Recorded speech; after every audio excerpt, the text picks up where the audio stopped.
In this video, we're going to talk about how does an auction work for a house. Buying properties at auction can save you thousands of dollars, but it requires preparation and a strategy.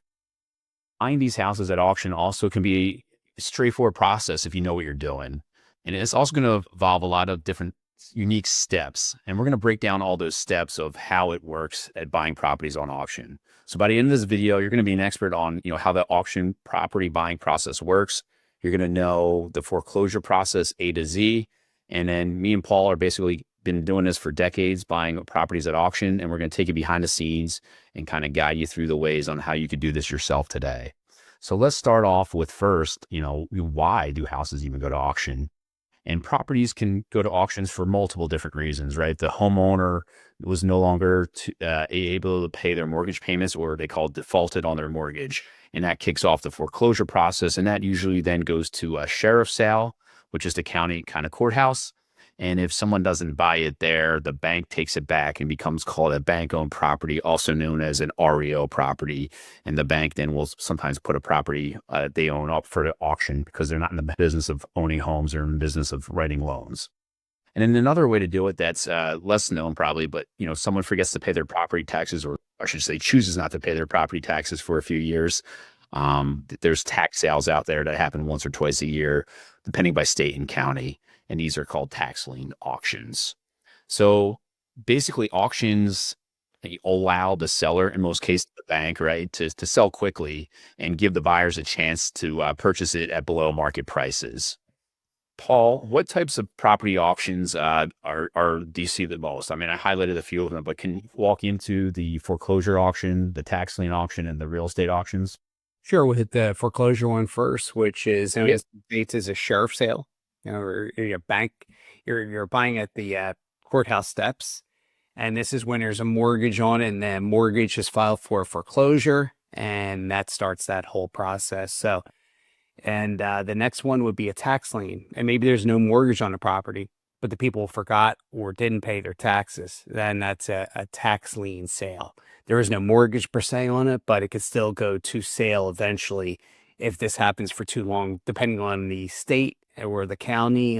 This could be different time periods as well.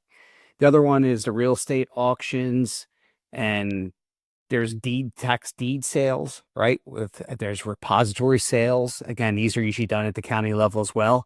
And then you got the online auctions, which we buy mostly from, whether it's HUD Home Stores, Zome, Hubzu, or auction.com. So there's a bunch of different ones that you could do. We focus on certain ones more so than others just because of ease. But there's a lot of different methods to pick up real estate. Yeah, that's great. All right, next let's talk about, before the auction. And the key word here is preparation, right? You want to research the property, you want to understand the auction rules, and you want to secure your financing. Those are the big three. Starting with the first one there is researching properties, right? You got to know the numbers. What's the local market, the market values, the conditions of the property. If you're a home flipper, you want to know what after repair value is, how much renovations I need to do to get to that number. What are holding costs going to be, financing costs? And then from there, how much do you want to make? You take all those elements and that's your maximum bid number. And you want to write that down and stick to that number, not go over it. And then you also want to talk about, or look into, I should say, especially if it's a sheriff sale or that foreclosure auction, are there any other potential liens or unpaid taxes, legal issues out there? That's an extra due diligence step you're going to have to do with that type of auction. Whereas the REO side is you're going to get clean title through your normal close. So you're going to be okay there. All the liens got wiped already. You also then, the second one is you understand these auction rules, right? There's specific terms. You got to make sure you know what the earnest money deposits do. That if it's a foreclosure auction, due that day, 10%. If it's a bank auction, you probably get 2 to 3 business days to send in your up to probably 5% in most cases, earnest money deposit. And then you want to know when you're going to close. For REO properties, you can close within 30 days. It's pretty normal. Whereas a sheriff sale, you might have to close within 10 days. So knowing the ins and outs and of different auction rules allows you to know what type of financing you'll need, which is you got to get that secure too up front, right? If you have cash, tap into what liquid funds you have, such as savings, a HELOC, cash value life insurance. Do you want to sell some of your securities in your brokerage account? And then there's other alternatives out there too, such as hard money lenders. There's you could partner with someone such as private lenders. Again, we got tons of videos on ways to finance these properties that we'll put in the show notes for you below, and you can take a look at that and educate yourself on them. So that's kind of the front end, the preparation kind of before the auction. Paul, do you want to now, take the baton and talk about, during the auction, what's the bidding process like? So the bidding process, let's just go with the regular auction.com. You may have 2, 3, 4, or even 5 days of bidding. It depends on the auction, and some of them go longer, some of them are shorter periods of time. So the whole process that I like to do is either bid once at the beginning or bid more towards the end, or do a combination of the both there. It depends on what you want to do there. You don't want to get caught in a bidding war, though. As Mike said, you want to stick with your maximum allowable offer or lower and keep it emotionless. And if it goes above that, or if it starts above that, you're not even bothering with bidding on that property. So you definitely want to know and understand that. And then once, if you win the bid and it does get approved, then you've got to be able to send your earnest money deposit in within a period of time, as Mike explained earlier. Yeah. And then the only thing different versus Paul described more of an online auction and an in-person auction, all that stuff's happening the same day, right? They got a log of properties you're going through. The guy with the gavel kind of, does the bidding thing that he does so quickly. And then you're going to have to, be prepared when it's the turn for the property that you want to bid on.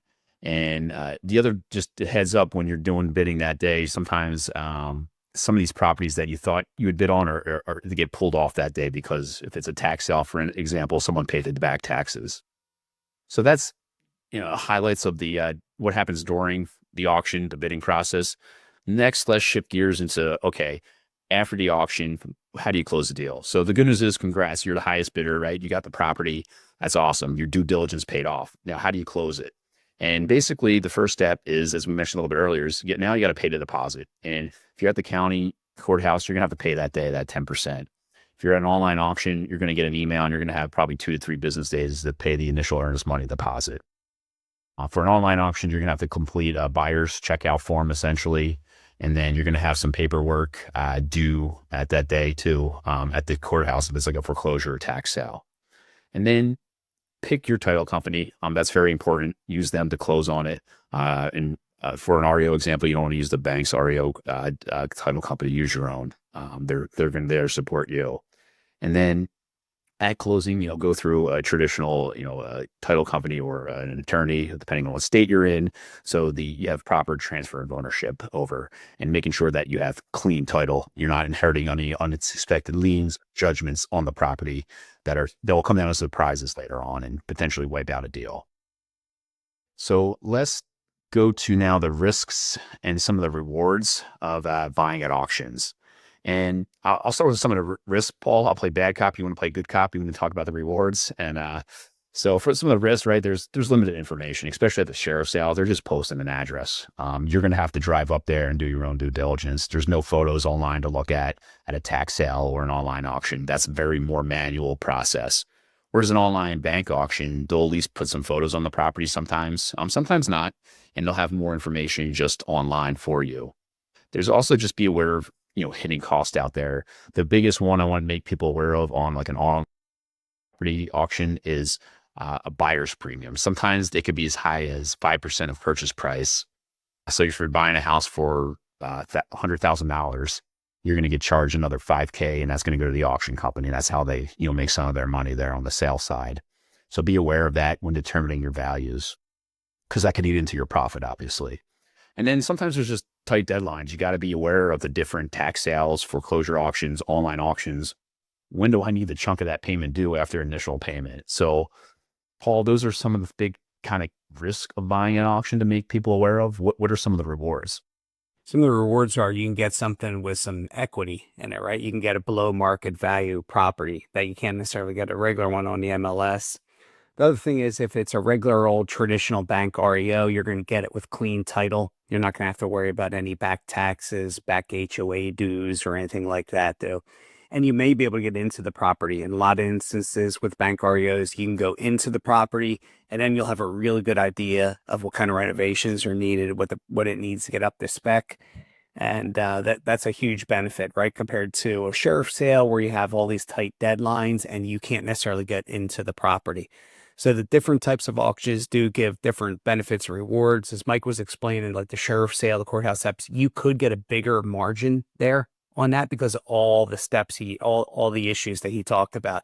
Because you need that earnest money deposit, that 10% down right away. You need it in cash or a cashier's check or a money order. Whereas the bank owned property, you're going to be able to just send a wire or send a check to the bank. Yeah, I guess to recap, right? Property auctions are a great and exciting way to buy houses. And they offer us great deals if you're a prepared buyer and doing all the due diligence that we just talked about. So make sure, you research your property, you understand the rules, you got your financing in order, and then stick to your numbers and bidding. You're going to find a lot of discounted properties for real estate investment deals or your own personal property. If you want to take this a step further now, I got a free gift for you in the description notes below. Go down, click the link, and then we'll share with you our REO blueprint. It's essentially walk you through all the steps in the online purchasing process through the auction, the properties. It's a great way to pick up properties. Again, check it out below.